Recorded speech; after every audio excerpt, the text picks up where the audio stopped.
World of చిన్నారి కథలు. కథ చూసే ముందు ఛానల్ సబ్స్క్రైబ్ చేయడం, అలాగే కథ నచ్చితే లైక్ చేయడం అస్సలు మర్చిపోకండి. ఒక గ్రామంలో పోలయ్య అనే ఒక జాలరి ఉండేవాడు. అతడు చుట్టుప్రక్కల ప్రాంతాల్లో చేపలు పట్టి అమ్ముకుని జీవించేవాడు.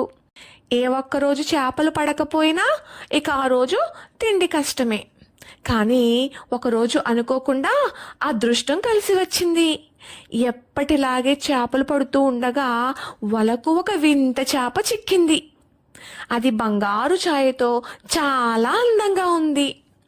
అలాంటి చేపను పోలయ్య ఎప్పుడూ చూడలేదు. దాన్ని వెంటనే ఇంటికి తీసుకువచ్చి తన భార్యకు చూపిస్తూ, చూడు, ఈరోజు ఈ వింత చేప నా వలలో పడింది, దీన్ని కూర వండి పెట్టు, మహా రుచిగా ఉంటుందనిపిస్తుంది అంటాడు.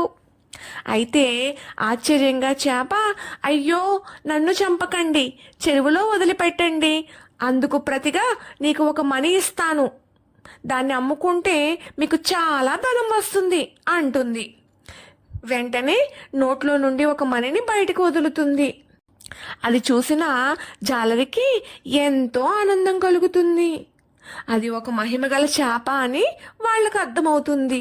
అదే సమయంలో జాలరికి దుర్బుద్ధి పుడుతుంది. ఆ చేపతో, అలాగే రేపటి దాకా నువ్వు ఇక్కడే ఉండాలి మరి అంటూ దాన్ని తీసుకెళ్లి నీటి తొట్టులో వేస్తాడు. మర్నాడు చేపతో, చేపా చేప, ఈరోజు కూడా నాకు ఒక మణి ఇచ్చావంటే రేపు నిన్ను చెరువులో వదిలిపెడతాను అంటాడు. చేసేది ఏమీ లేక చేప మరో మణిని ఇస్తుంది. కానీ మరునాడు కూడా అదే తంతు. ఈ జాలరి నన్ను వదలడు, రోజు నేను మణి ఇవ్వకపోతే నన్ను వండుకు తింటాడు ఈ నీచుడు, ఇక నన్ను ఆ దేవుడే కాపాడాలి అని చేప అనుకుంటుంది. ఇలా రోజులు గడుస్తున్నాయి. చేప ఇచ్చిన మనులతో జాలరి పోలయ్య తక్కువ కాలంలోనే గొప్ప ధనవంతుడైపోతాడు. చేపలు పట్టడం ఎప్పుడో మానేశాడు. ఉండడానికి ఒక చక్కని భవంతిని కూడా కట్టుకున్నాడు. అయితే ఒక రోజు ఏమైందంటే, ఒక గద్ద నీటి తొట్టులో ఉన్న చేపను చూసింది. అంతే వేగంగా కిందికి వచ్చి చేపను పట్టుకుని పైకి ఎగిరిపోతుంది. ఆ చేప తనకిక చావు తప్పదు అని అనుకుంటుంది. వెంటనే ఆ చేపకి ఒక ఉపాయం తడుతుంది.